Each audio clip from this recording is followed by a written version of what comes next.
Good morning. पहिले प्रथम श्री स्वामी समर्थ. तर चला, सकाळची वेळ आहे. आज वांग्याची भाजी बनवणार आहे. आज खारं वांगं बनवणार आहे मी. तर इथं मी घेतलं आहे थोडे शेंगदाणे, त्यानंतर हिरवी मिरची, त्यानंतर खोबरं, कोथिंबीर आणि थोड्या लसणच्या पाकळ्या. आता मी याची एक पेस्ट मिक्सरमध्ये बनवून घेणार आहे. सकाळपासूनच आज भाजीला काय करावं फ्रीजमध्ये भाजीला बरंचसं होतं, पण ते काही आज खायची बरीचशी इच्छा नव्हती. तर म्हटलं चला आज खारं वांगं करून बघू. तर इथं अशा पद्धतीने मसाला काढून घेतला. त्यानंतर त्याच्यात टाकली थोडी हळद पावडर आणि अगदी चवीनुसार मीठ. छानपैकी याला मिक्स करून घ्यायचं, बघू शकता तुम्ही.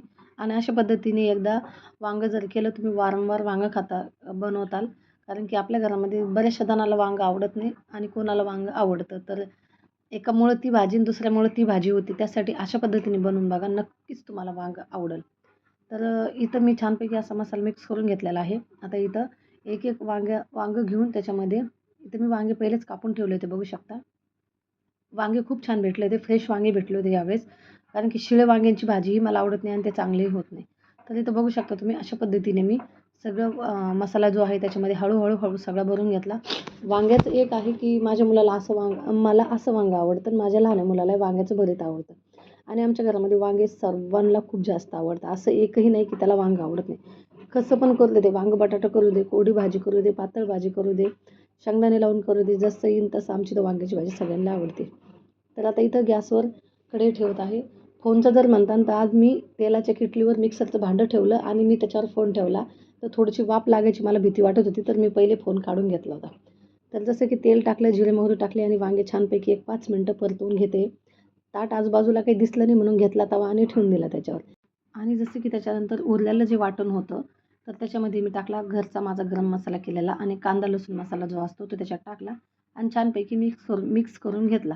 त्यानंतर तुमच्याकडे जर कांदा लसूण मसाला असला तर तो तुम्ही टाकू शकता, काहीही हरकत नाही. पण चविष्ट बनतं, टेस्टी बनतं आणि एकदम छान लागतं. तर मला इथं आहे ना, ग्रेव्हीची जी आहे का, ग्रेव्ही मला जास्त लागणार नव्हती. म्हणजे घट्टही नको आणि पातळही नको. तर मसाला काढतानाच मी अगदी थोडासा मसाला काढला होता.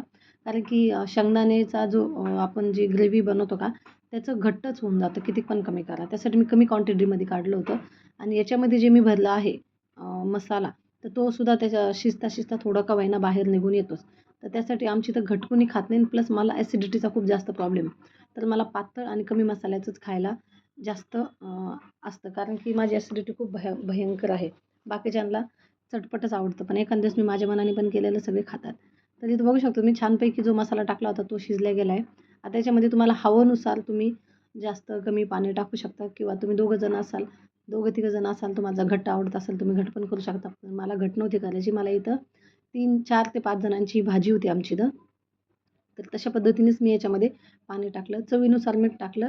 अजून एकदा 5 मिनटं झाकून ठेवायचं. त्याच्यानंतर इथं छान अशी उकळी आली, बघू शकता तुम्ही. आणि माझं वांगंसुद्धा शिजलेलं आहे.